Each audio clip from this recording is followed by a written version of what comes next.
Olá, bem-vindo ao canal Falando Francamente, francamente com K, que é mais fácil de achar.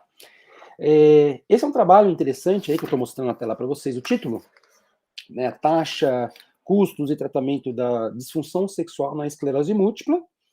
E aí ele propõe, né, o caso do treinamento de exercício como uma nova abordagem terapêutica. Então, é um trabalho que tem muito, claro, da esclerose múltipla, fala muitos dados farmacológicos, para remédio tanto para disfunção sexual masculina, feminina, fala outras características da doença, mas o importante, interessante, é que ele traz essa coisa do exercício, daí que eu quis mostrar esse trabalho, do exercício como uma modalidade terapêutica. Tá? Então ele fala lá, né, claro, a esclerose múltipla é uma doença neurodegenerativa mediada pelo sistema imune, né, então uma doença do sistema nervoso central mediada pelo sistema imune, né, uma doença é, onde o sistema imune ataca a própria bainha de mielina lá, destrói a parte, vai destruindo o funcionamento adequado do sistema nervoso da pessoa, né? Não é que vai destruindo o funcionamento, vai comprometendo de tal forma que o funcionamento adequado não vai sendo possível. Tem uma série de consequências, né? Comprometimento físico, psicológico, da função social, e claro que isso vai afetar a qualidade de vida e a independência da pessoa, né? Então aí vai ter disfunção motora, né, especificando um pouco mais, cognitiva, depressão, distúrbio do sono, dor, fadiga, e tem também, né, pela classificação da Associação Psiquiátrica Americana, né, no Manual Estatístico Diagnóstico dele, o DSM-5 lá, eles estabelecem que nessa doença, você tem também, por essa doença você diagnostica desordem sexual, o que acontece nessa doença, né? Então o que seria uma desordem sexual? Seriam comportamentos ou experiências sexuais insuficientes quanto à qualidade, duração ou frequência, né? Então, normalmente, ele tenta colocar em mais números, os autores tentam colocar mais números, eles falam que se 75 a 100% das vezes que você tem comportamentos ou experiências sexuais, elas são insatisfatórias em termos de quantidade, não quantidade, né, mas em termos de qualidade, duração e frequência, você tem aí uma desordem sexual. E uma outra coisa também é que essas experiências têm que estar, essa situação tem que estar ocorrendo pelo menos 6 meses, tá? E aí ele vai falar um pouco, né, da diferença da disfunção, desordem sexual, tá? E aí ele fala, olha, na mulher, por exemplo, a mais comum é dor genitopélvica e o desordem de penetração, desordem orgasmática feminilizante ou feminina, não sei se esse é o termo em português, né? No homem é disfunção erétil, desordem do desejo hipoativo, ejaculação ou atrasada é precoce, né? Essas são as mais comuns no homem, tá? E aí ele vai falando, né? Que é uma situação complexa, claro, tanto a disfunção masculina e feminina, mas eles sabem, por exemplo, que no caso do feminino, os estados onde tem pouco, estados, que eu digo, as condições tem pouco estrogênio, são bastante propensas. Então ele fala transição para menopausa, período pós-menopausa e o período pós-parto, né? São considerados, vamos dizer assim, períodos que devem ser verificados em relação à questão da desordem sexual. Aí ele fala que de 10 a 52% dos homens e 25 a 63% das mulheres na população adulta americana que não tem esclerose múltipla apresenta algum tipo de desordem sexual, né? Então, é bastante, uma porcentagem bem grande, né? E aí, que os tratamentos são, claro, intervenção farmacológica, psicoeducação, psicoterapia.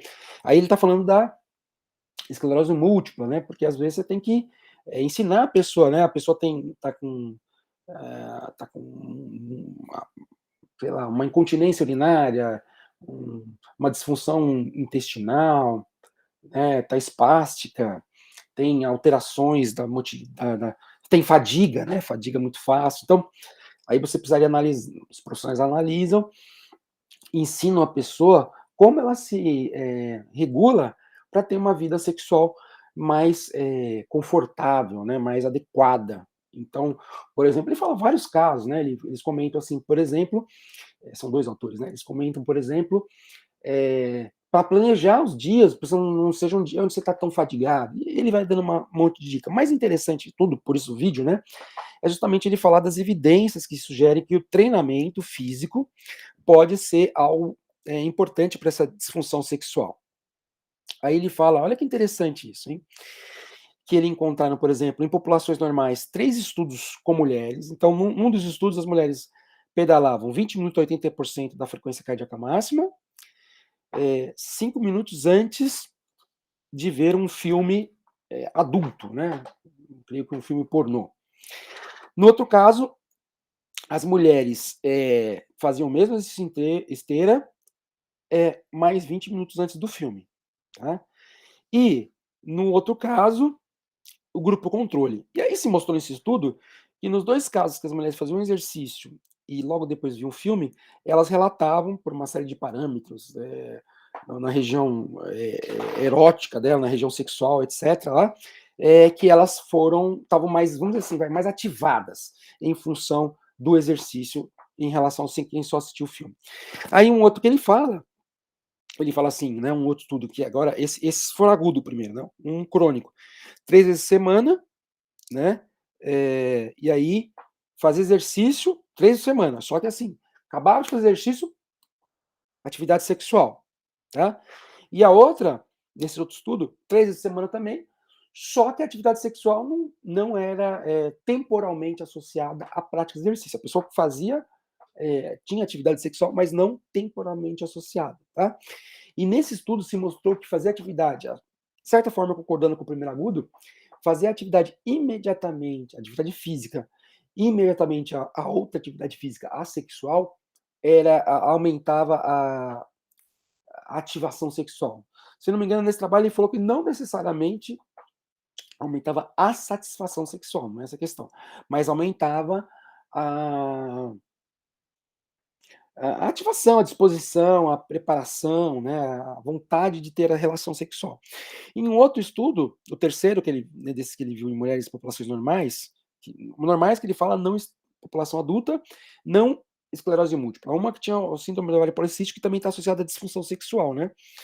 E aí as pessoas faziam atividade física uma vez por semana, 65% do VO2, né? A 30 a 50% durante 30 a 50 minutos, né? Ou a pessoa fazia, sei lá, atividade uma vez por semana também, só que intervalada, né? Intervalinhos de 6 a 10 minutos, mas mesmo aí o calórico e tal. Também aumentava a excitação antes da atividade sexual. Então, mostrando que o exercício tem esse efeito aí. E aí ele achou 2 estudos com esclerose múltipla, né? Um de 12 semanas consecutivas, né? Onde as mulheres também fizeram yoga, né? Hatha Yoga e Raja Yoga, 2 sessões de 60 a 90 minutos, as duas davam por semana, e aumentou a satisfação sexual. E um outro estudo com mulheres também, exercício aquático 2 vezes por semana e 3 vezes por semana, tá? Só que repara, tanto esse da Hatha Yoga, tô olhando para a janela, tem que olhar para vocês, né? Tanto esse da Hatha Yoga como do aquático foram já em mulheres com esclerose múltipla, né? E aí um detalhe é que muitas vezes nessas mulheres, um dos problemas é justamente a medicação antidepressiva, que baixa, creio que a libido, todo aquele ímpeto sexual, tá? E aí eles acharam lá que depois de 8 semanas, quem tinha feito atividade 2 vezes por semana melhorou as funções sexuais. 3 vezes não. Não relata por quê, mas melhorou, né? E aí, como ele fala que a esclerose múltipla, ela tem tanta consequências da disfunção sexual, pode ser primária, ou seja, pode ser a própria esclerose múltipla. Então, vamos imaginar que você tem um comprometimento dos neurônios onde tem a sensibilidade da região erógena. Aí você vai ter dificuldade, né, de sentir alguma coisa. Se for no caso do homem, talvez ter uma ereção. Pode ser uma questão secundária. Então, você pode ter dor, espasticidade, né? Você pode ter disfunção, que eu já falei, da bexiga, do intestino. Seria um comprometimento sexual secundário. Ou você pode ter até um comprometimento na esclerose múltipla terciário. Aí é questão psicológica, social, do emprego, né? Quer dizer, a pessoa é afetada e a realidade social dela muda, então isso também pode levar à disfunção sexual. Então ele comenta que o exercício, na verdade, pode estar atuando, muitas vezes, nesses vários níveis. Tá? Então, ele comenta aí que tem questões a ser investigadas. Então, o mecanismo pode ser via fadiga, via melhoria da depressão, melhora da autoestima, melhoria do sono, tá? Então, pode ser questão do melhor drive autonômico, porque tem alguns estudos, tá? Melhoria do humor, BNDF. Então, ele Ele cita vários estudos, mas como ele fala, estudos em pessoas não com esclerose múltipla, isso por mecanismos, tá? Na esclerose múltipla tem esse da yoga, tem esse da natação, mostrando que tem um efeito, mas eles não falavam de mecanismo. E por mecanismo ele pega a literatura de exercício sobre a ação dela no sistema nervoso e ele vai citando algumas coisas. Mas enfim, eu achei interessante esse trabalho, porque ele traz uma nova perspectiva aí para a área do exercício, né? Melhoria, pelo menos nova, né? Melhoria da disfunção sexual na esclerose múltipla. É claro que é esclerose múltipla, mas ele dá a entender, como já tem os próprios outros 3 trabalhos, a gente citou aí do outro filme, né, tal, para pessoas que também não têm esclerose múltipla. Então tá aí o exercício, quando ele melhora a função corporal total, inclusive ele melhora a função sexual. Tá ok? Espero que tenha gostado. Deixe seu like, chame seus coleguinhas aí para aumentar o nosso número, né? Estamos quase chegando a 1 milhão de inscritos. Piada, né? E é isso, tá ok? Um abraço, até mais. Falando francamente, com hack é mais fácil de achar.